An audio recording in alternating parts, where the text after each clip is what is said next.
The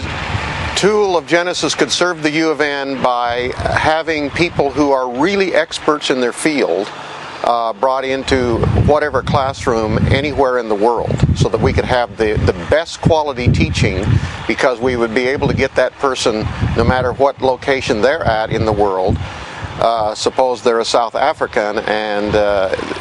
it would be very difficult to bring them to many different places, but they are the expert in their field, and so by Genesis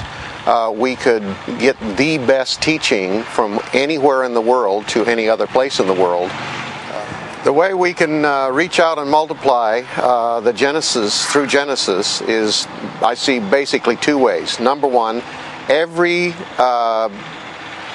school location that has a high enrollment and a high budget should put every week onto Genesis so that they can share it with places in the world that do not have a high budget and do not have a lot of students, and we could that way multiply to hundreds of places that are not viable really to have a school on their own.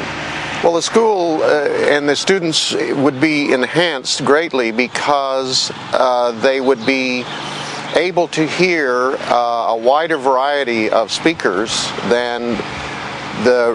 normal YWAM location would be able to bring in, because in many cases you can only bring in people who are maybe of that one culture or of that one area because of the budgetary situations. And this way you're going to heighten the ability for these students to have a huge variety of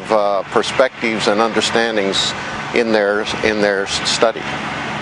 My experience as a teacher has been greatly enhanced through Genesis. I would actually prefer that every week that I taught anywhere in the world would be transported by Genesis to several other locations,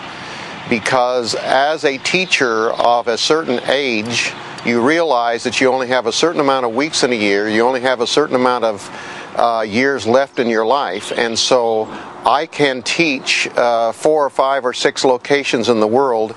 at one time, and that makes me feel like that my time is being utilized to the height of the ability that I have.